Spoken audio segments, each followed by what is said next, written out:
Hello, welcome to another video. Today, our topic will be about one of the most requested topic, which is how to apply for a PCO accreditation. We'll be covering the new application and the renewal as well. Today, you'll be able to know about the following: requirements for PCO accreditation, methods on how to submit PCO accreditation, duration and how long you will receive the PCO accreditation. All of the requirements for PCO accreditation is in accordance with DAO 2014-02. I have provided the link on the description below. As long as you are qualified and have readily available documents for PCO accreditation, there's no reason for the application to be difficult. The following slides are the requirements for PCO accreditation. But before we continue, please subscribe to my channel. An additional subscription will mean a lot to me. So, for new application done by the PCO, the requirements you'll be needing are the following: letter of intent, duly accomplished PCO accreditation application form. I have provided the link on the description below. Letter of appointment or designation as PCO of the establishment signed by the managing head. Certificate of training or PCO training conducted by the EMB recognized training organization or institution within the last 3 years. Certificate of training or 8 hours training for the basic environmental laws for the managing head. Updated resume, photocopy of either college diploma or transcript of record or both. Signed and notarized affidavit of joint undertaking of the PCO and the managing head. The template is downloadable at the description below. For Category B establishments, you may include the valid Professional Regulation Commission license if applicable, but this is not necessary. Of course, for renewal, there are fewer requirements compared to the new application. The requirements are the following: letter of intent, duly accomplished PCO accreditation application form, certificate of PCO training conducted by the EMB recognized training organization or institution within the last 3 years, photocopy of certificate of training for the managing head, and photocopy of latest PCO accreditation, the expired one. In some cases, the owner of the establishment is also the PCO. This is common to small establishments. For this scenario, the requirements for new application and renewal are the same, and those are the following: duly accomplished PCO accreditation application form, proof of ownership issued by SEC or DTI, certificate of PCO training of the owner conducted also by the EMB recognized training organization or institution within the last 3 years. Lastly is the updated resume. Before we proceed to the application process, I wanted to highlight this PCO accreditation form first. Section 1 and 2 is self-explanatory, so let us jump to Section 3 since this part is a little tricky. This section will determine if your establishment will fall under Category A or Category B. Mark the box or the category that matches your establishment's criteria. However, be sure that you have available data or documents that support your claim.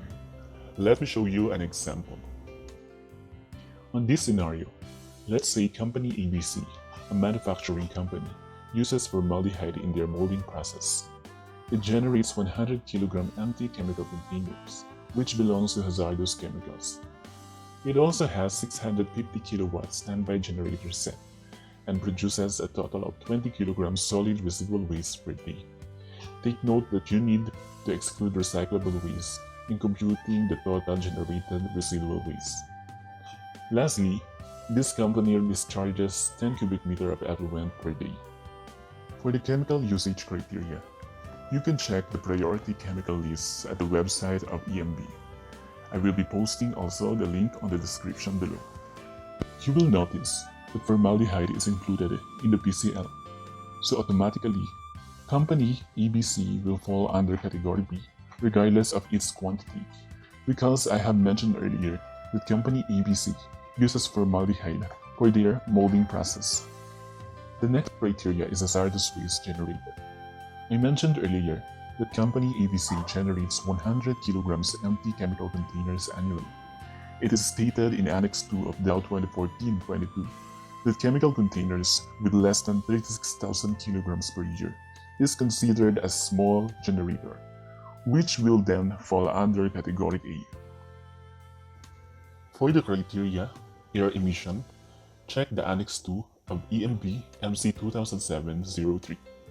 The copy of this memorandum is not available on any EMB websites for some reason. That's why, please refer to the information seen on your screen for an overview of Annex 2.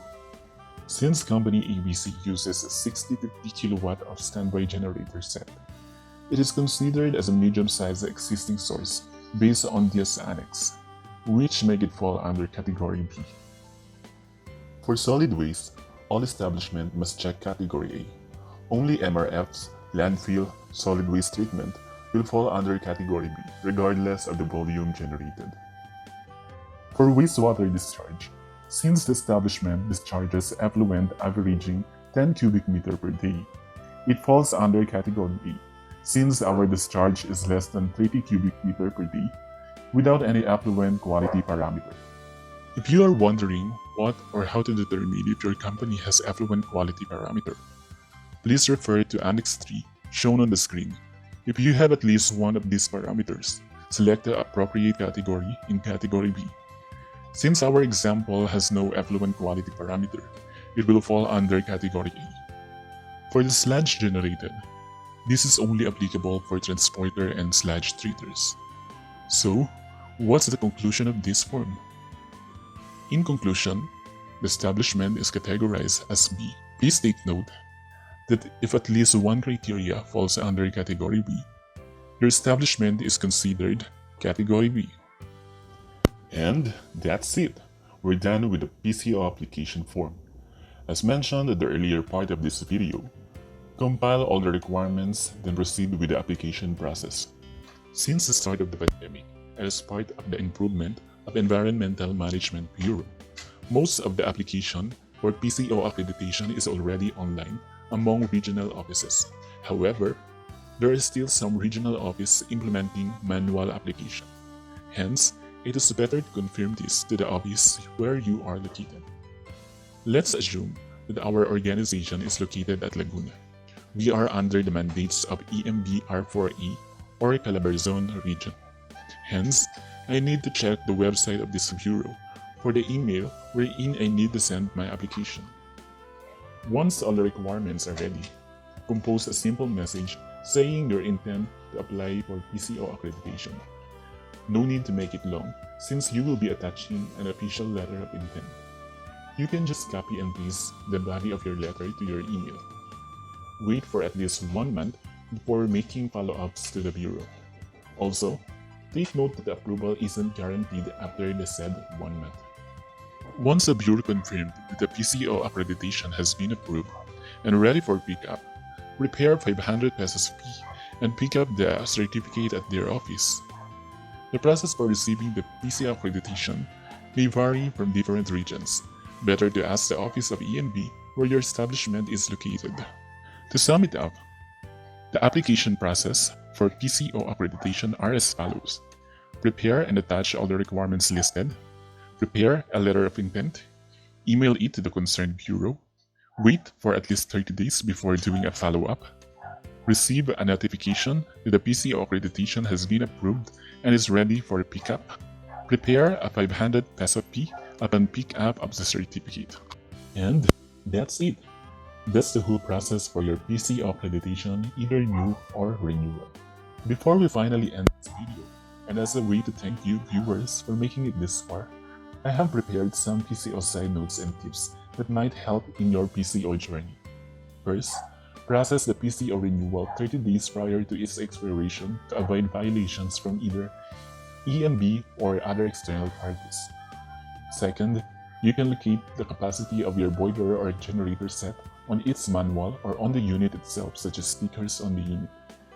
You can check if the unit is small, medium, or large source of emission at the Annex 2 for the compliance testing requirements. Third, if you have hired a hauler for solid waste, ask them to weigh the solid waste collected and record it to determine the daily average quantity of solid waste generated. Record-keeping of hauling transactions are important since it will be needed to compute the daily average quantity of solid waste generated. Fourth, in managing hazardous waste, the PCO must be strict in monitoring and implementing the following. Keep the hazardous waste storage inaccessible by provision of padlocks or whatever applicable. Set schedule of hazardous waste disposal, such as every Friday only at 4:30 p.m. Assign an authorized person to assist during disposal of hazardous waste from different departments or sections of your establishment. Ask them to weigh the hazardous waste to be disposed.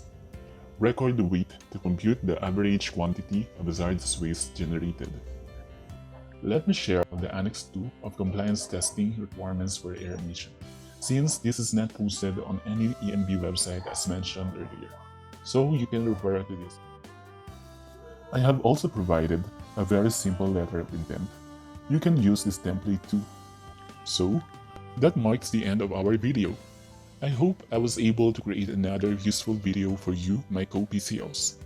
Thank you for watching, and please continue to support my channel by clicking the like, share, and subscribe button.